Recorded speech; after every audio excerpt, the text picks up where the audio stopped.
मुख्यमंत्री माझी लाडकी बहीण योजनेमध्ये खूप मोठी आनंदाची बातमी आलेली आहे. त्याचबरोबर खूप मोठी अपडेटसुद्धा आलेली आहे त्या बहिणींसाठी ज्यांची की के-वाय-सी झालीच नाही आहे, ज्या ई के-वाय-सी करूच शकल्या नाहीत किंवा मग आपली के-वाय-सी त्या करताना राहून गेलेल्या आहेत. म्हणजेच की त्यांची एकूण काय तर के-वाय-सी झाली नाही आहे.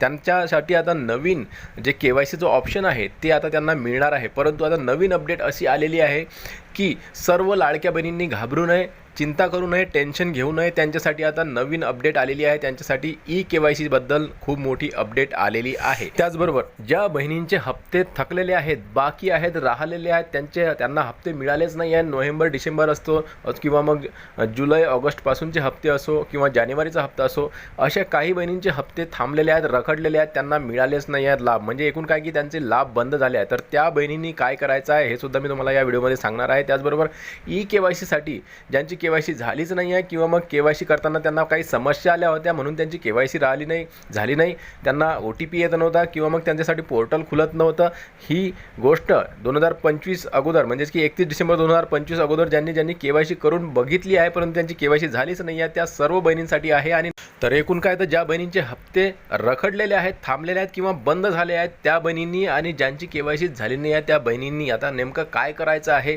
हे तुम्हाला या व्हिडिओमध्ये मी सांगणार आहे. नमस्कार, मी देवानंद गवांदे आणि आपण बघत आहात टेक्निकल मराठाची. ताईंनो, तुम्हाला माहीत असेल की आपल्या चॅनलवर आपण तुमच्या संबंधीचे ई के-वाय-सी बद्दलचेच व्हिडिओ आपल्या चॅनलवर टाकत असतो किंवा मग लाडकी बहीण योजनेसंबंधीचे आणि इतर योजनेसंबंधीचे सुद्धा आपण आपल्या चॅनलवर व्हिडिओज टाकत असतो.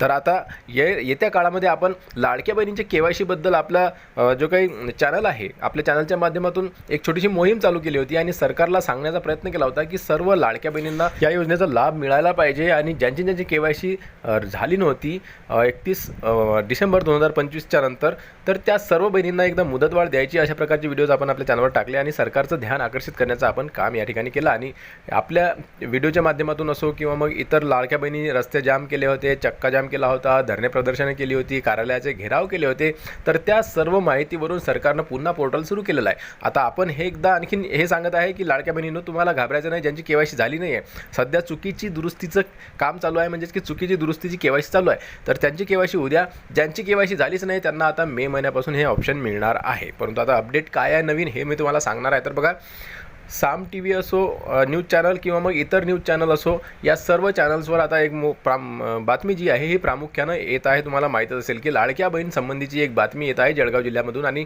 तिथं ई के-वाय-सी करण्यासाठी एका लाडक्या बहिणींना, एक नाही तर 2 बहिणी आहेत, तर त्या बहिणींना शरीर सुखाची मागणी करण्यात आलेली आहे. तर बघा, लाडक्या बहिणींनो, सावधान व्हा, सावध व्हा. आता ही बातमी तुमच्यापर्यंत पोहोचली असेल, परंतु नसेलही पोहोचली तरी मी तुम्हाला आपल्या व्हिडिओच्या माध्यमातून सांगत आहे की ई के-वाय-सी करून देण्याकरिता, लाडकी बहीण योजनेचा लाभ पुन्हा सुरू करून देण्याकरिता जळगाव जिल्ह्यामधील 2 महिलांना शरीर सुखाची मागणी करण्यात आलेली आहे. असे धक्कादायक प्रकार समोर आलेला आहे. हा एक किळसवाना आणि घृणास्पद प्रकार समोर आलेला आहे आणि यामध्ये पूर्ण महाराष्ट्र हादरून गेलेला आहे. तर लाडक्या बहिणींनो, तुम्हाला मी या व्हिडिओच्या माध्यमातून सांगणार आहे की तुम्हाला कुठल्याही अशा भामट्यांच्या नादी लागायचं नाही आहे, जे भामटे कचेरी परिसरात फिरत असतात किंवा मग तहसील परिसरात फिरत असतात किंवा मग लाडकी बहीण योजनेसंबंधीची जे काही कामं असे भामटे काही करत असतात, तर त्यांच्याकडे तुम्हाला काहीही म्हणायचं नाही आहे किंवा त्यांच्याकडून काम करून घ्यायचं नाही आहे. तुम्हाला माहीत आहे की या योजनेचं काम फक्त ऑनलाईन पोर्टलवर होत आहे किंवा मग जे अधिकारी आहेत महिला व बाल विकास विभागाचे, आपल्या तहसील कार्यालयामध्ये जे काही ऑफिस असते तिथचे अधिकारी असतील किंवा मग जिल्ह्याच्या ठिकाणी जे काही ऑफिस असते महिला व बाल विकास विभागाचं, त्यांच्याकडील जे काही अधिकारी असतील त्यांच्याकडेच तुम्हाला जायचं आहे. इतर कुणीही जे काही चपराशी वगैरे जे काही असतील नसतील तिथं, तुम्हाला माहीत असतील की कचेरी परिसरात फिरत असतात, जे काही 30-40 रुपये, 50-60 रुपये घेऊन आपलं अर्ज भरण्याचे काम किंवा कारकून ज्यांना आपण म्हणतो, अशा प्रकारचे काही असतात ते, तर त्यांच्याकडे जायची गरज नाही. अशा भामट्यांकडे जाऊन आपलं काम होणार नाही. तुम्हाला आणखीन सांगतो, त्यांच्याकडे जायचंही नाही आहे. तुम्हाला सरळ अधिकाऱ्यांना भेटायचं आहे, कारण की तुम्हाला माहीत आहे आता अशा प्रकारचे प्रकार समोर आलेले आहेत. तर यांच्या नादी लागू नका, सावधान व्हा.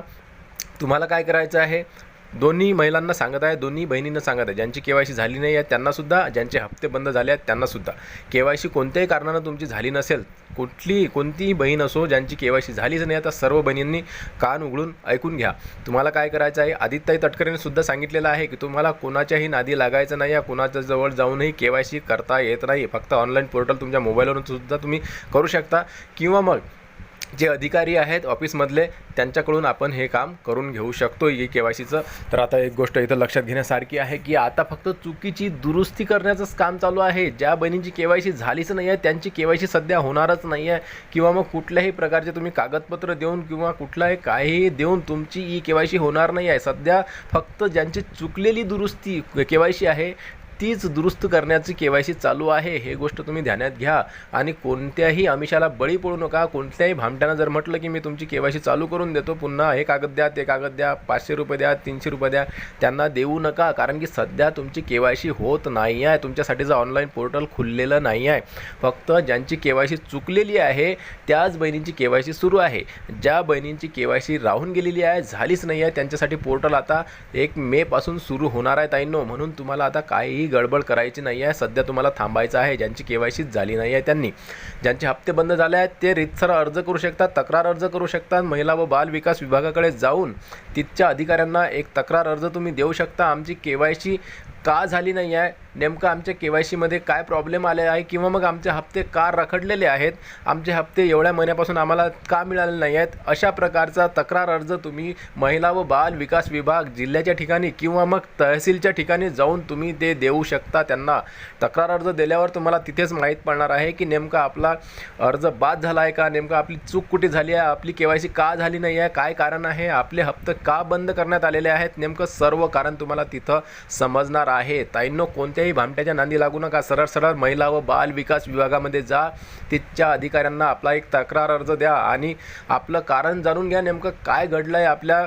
KYCमध्ये, किंवा मग आपल्या हप्ते बंद होण्याच्या मागचं कारण काय हे तुम्हाला तिथं समजणार आहे ताईंनो. बघा, मी वारंवार तुम्हाला खरी आणि सत्य माहिती देण्याचा प्रयत्न करतो ताईंनो. मी वारंवार या अगोदरसुद्धा खूप वेळा आपल्या व्हिडिओमध्ये सांगितलेलं आहे की तुम्ही जे काही अडचण असेल, तुम्हाला नेमकं काय अडचण झाली असेल, कुठल्याही प्रकारे तुमची KYC नसेल झालेली, काही कारण असून तुमची KYC जर झाली नाही तर तुम्हाला नेमकं काय करायचं आहे, तुम्हाला काही समजत नसेल, तुम्हाला प्रश्न पडते असतील की आमची KYC का झाली नाही आहे, आपले हप्ते का थांबले आहेत, आपल्याला जो काही लाडकी बहीण योजनेचे 1500 रुपये आहेत ते आमचे 1500 रुपये का बंद झाले आहेत, तर यासाठी तुम्हाला महिला व बाल विकास विभाग जिल्ह्याच्या ठिकाणी किंवा मग तालुक्याच्या ठिकाणी जाऊन तुम्हाला तिथंच तपासणी करायची आहे ताईंनो. तक्रार अर्ज द्यायचा आहे आणि आपली तपासणी करून घ्यायची आहे तिथं की आमचे नेमके हप्ते का बंद झाले आहेत, आमची KYC का झाली नाही, नेमकं कारण काय आहे आम्हाला सांगा.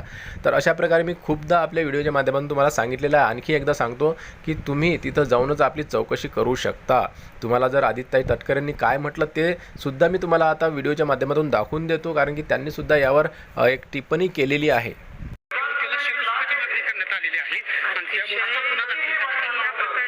आपल्या माध्यमातून मला एक माहिती मिळते की अधिकची माहिती या संदर्भामध्ये जर तसं असेल तर अतिशय घृणास्पद आणि निंदनीय प्रकार आहे. ज्यांनी कुणी केलेला असेल विभागाच्या वतीने सुमोटो आम्ही पोलिसांमध्ये त्या व्यक्तीविरुद्ध तक्रार दाखल करू आणि त्याच्यावर कडक शासन होईल. खबरदारी म्हणजे सरकार म्हणून आणि म्हणून आम्ही निश्चितपणाने घेऊ. तुम सर्व लाडक्या बहिणींना विनंती सूचना राहील की कुठल्याही लाडक्या बहिणीच्या संदर्भामध्ये अशा पद्धतीच्या कुठल्याही आमिषाला किंवा अशा पद्धतीच्या कुठल्याही खोट्या अफवांवर आपण बळी पडू नये. आणि असं KYC करण्यासाठी आपल्याला कुठल्याही व्यक्तीची शासकीय अधिकारी सोडून कोणाचीही गरज ही त्या ठिकाणी नसते. त्यामुळे अशा पद्धतीच्या खोट्या अफवांवर आणि अशा पद्धतीच्या खोट्या आमिषांवर तर बघा, कुठल्याही खोट्या आमिषावर बळी पडू नका असं आदित्यताई तटकरे यांनी सांगितलेलं आहे. आणि तुम्हाला पण मी वारंवार सांगित आलेलो आहे, तुम्हाला काही अडचण आली तर अधिकाऱ्यांना भेटा. अशा या जे काही कार्यालय असतात त्या कार्यालयाच्या बाहेर जे काही कामं करत असतात पैसे घेऊन, त्यांच्याकडून हे कामं घेऊन घ्या. कारण की सध्या तरी KYCची जे काही सुरुवात आहे नवीन ती झालेली नाही आहे. तुम्हाला KYC करता येत नाही आहे सध्या तरी. ज्यांची KYC चुकलेली आहे त्यांचीच KYC आता सध्या सुरू आहे. म्हणून तुम्हाला थोडं थांबावं लागणार आहे आणि थोडा धैर्य ठेवावं लागणार आहे.